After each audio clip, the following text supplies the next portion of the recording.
एक लड़की थी, नाम था पीहू। ना माँ थी ना बाप, एक झोपड़ी में अकेली रहती थी। हर रोज सड़क किनारे बैठ जाती थी, फटे कपड़े, गंदे बाल और आंखों में भूख की जलती हुई आग। लोग आते जाते, कोई दान देता, कोई थूक के चला जाता, लेकिन पीहू कुछ अजीब थी। जिसने उसे खाना दिया उसके हाथों में फूल खिलते थे, और जिसने उसे नजरअंदाज किया या हंस के निकला, कुछ न कुछ उसका कट के ही रहता था। एक दिन शहर का सबसे बड़ा ठेकेदार तिवारी सेठ को जोर से सुसु लगी थी। वहीं जगह आके गाड़ी रोकता है। गाड़ी से उतरते हुए देखकर पीहू हाथ जोड़ के बोली, भूख लगी है अंकल, कुछ दे दो।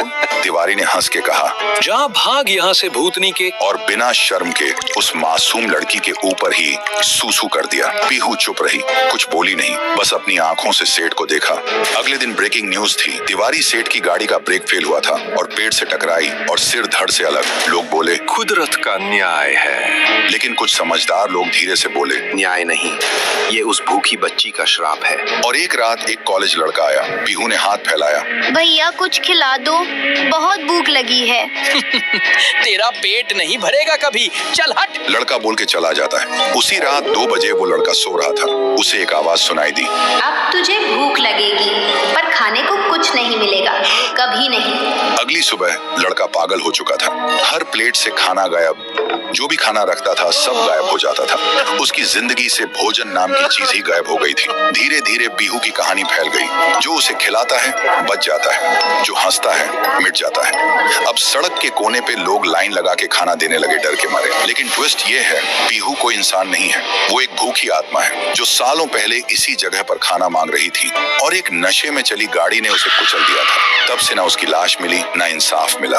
उस दिन से वो बच्ची एक भटकती आत्मा बन गई। तभी उसकी नजर पड़ती है शांतिपुर में, सुंदर शांत, जहाँ लोग हंसी खुशी जीते थे, बच्चे गाना गाते हुए स्कूल जाते और रात में लोग छत पे तारे गिन के सो जाते। लेकिन उन्हें क्या पता था, उस सुकून पे अब अंधेरा छाने वाला था, क्योंकि उस गांव में लौट आई थी पीहू। गांव के बाहर एक स्कूल था और उसी स्कूल के सामने पीहू रोज बैठ जाती थी खाना मांगने के लिए। लोग आते जाते देखकर सोचते थे कोई बेघर बच्ची होगी। एक रात स्कूल का एक गार्ड रात में चौकीदारी करते हुए वहां से गुजर रहा था। पीहू उसे देखती है और बोलती है, मुझे भूख लगी है, कुछ खिला दो। गार्ड कुछ नहीं बोलता, सिर्फ घूरता है और अंदर जाकर सीसीटीवी चेक करने लगता है। तभी स्क्रीन से एक लाल हाथ निकलता है और अगले ही सेकंड में वो आदमी गायब। अगले दिन सुबह गांव में हंगामा मच गया। गांव के बीचों बीच एक पेड़ से गार्ड की लाश लटक रही होती है, मुंह छीला हुआ, आंखें बाहर और सीने पे एक कागज चिपका होता है, भूख से मत खेलो। सब काम गए, किसी को समझ नहीं आया किसने किया। उसी दिन 9वीं क्लास का एक लड़का खाना खाते हुए पीहू के पास जाता है और बोलता है, खाना चाहिए भिखारी, जा अपने बाप से मांग, और हंस के चला जाता है। पीहू कुछ नहीं बोलती, बस चुप रहती है। अगली रात उसकी माँ चीख चीख के रोड पे भागती है, मेरा बेटा अंदर से खाली हो गया है। डॉक्टर बोलते हैं, इसके अंदर ना दिमाग है, ना किडनी, ना लिवर, सिर्फ अंधेरा है। अगले दिन गांव के लोग इकट्ठा हो जाते हैं। सब बोलते, जब से पेड़ पे लाश लटकी थी तब से कुछ ना कुछ गलत हो रहा है। किसी ने सजेस्ट किया शांति के लिए पूजा करनी होगी। फिर रात में एक बड़ा पंडित बुलाया गया। पूरा गांव जमा हुआ था। पूजा शुरू होता है, लेकिन जैसे ही पंडित ने पहला मंत्र बोला, जोर का धमाका हुआ। पंडित का शरीर फट के टुकड़ों में बिखर गया। चारों तरफ खून और मांस के लोथड़े उड़ गए। लोगों की चीख पुकार मच गई और उसी खून से एक दीवार पे लिखा हुआ था, मुझे पूजा नहीं खाना चाहिए था।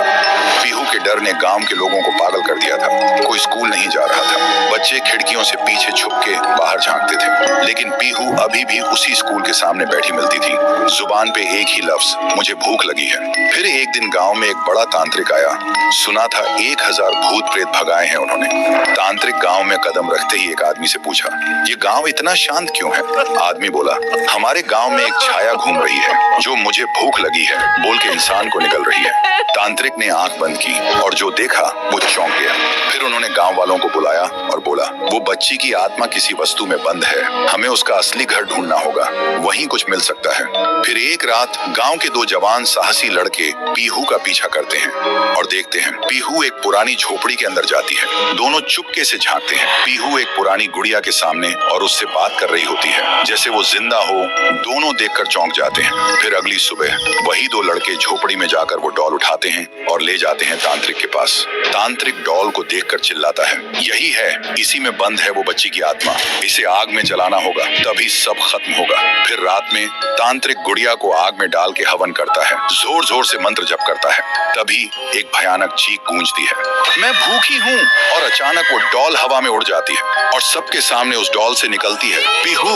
और जिन लोगों ने उस डॉल को छुआ था उनके शरीर एक एक करके पंडित जैसे फट जाते हैं। ये सब देखकर तांत्रिक भागने लगता है, लेकिन अचानक रास्ते बंद हो जाते हैं। वो पलट के देखता है, उसके सामने खड़ी होती है पीहू और वो बोलती है, तू मुझे जलाना चाहता था, अब तू जल। एक ही सेकंड में तांत्रिक के शरीर में आग लग जाती है और वो जलकर राख हो जाता है। उस रात के बाद गांव वालों को सब समझ आ गया था, पीहू ने सिर्फ उन्हीं को मारा जिन्होंने उसे दर्द दिया था, भूखा छोड़ा था। बाकी सब लोग ठीक थे। अगली सुबह गांव के सब लोग पीहू के सामने खाना लेकर आए और रो पड़े।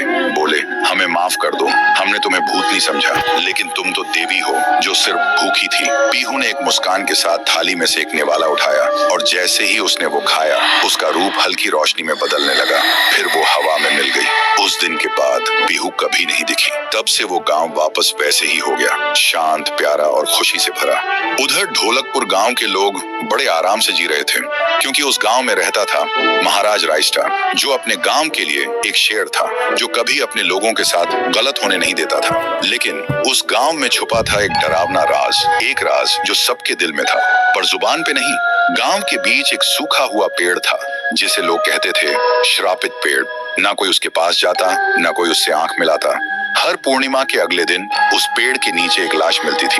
लोग कहते, रात में कोई आता है और लाश छोड़ जाता है, लेकिन कभी किसी ने कुछ देखा नहीं, और देखता भी कैसे। जो देखता वो अगले दिन पेड़ के नीचे होता था।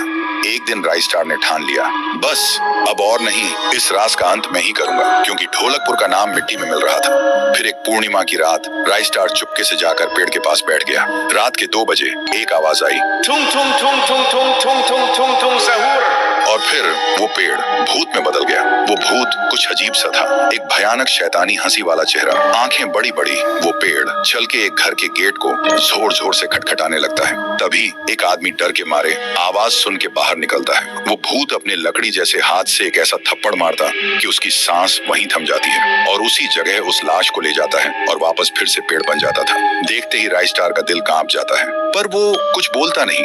सुबह लोग भीड़ में जमा हुए और राइस्टार ने पहली बार उस पेड़ से बात करने की कोशिश की। पेड़ के अंदर से एक आवाज निकली, क्या तुम सब भूल गए मुझे? राइस्टार बोलता है, तू कौन है?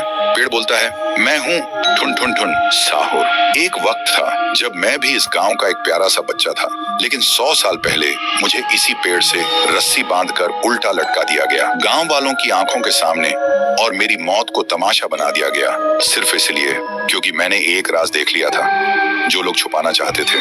और उसी पल से मेरी रूह इस पेड़ से जुड़ गई।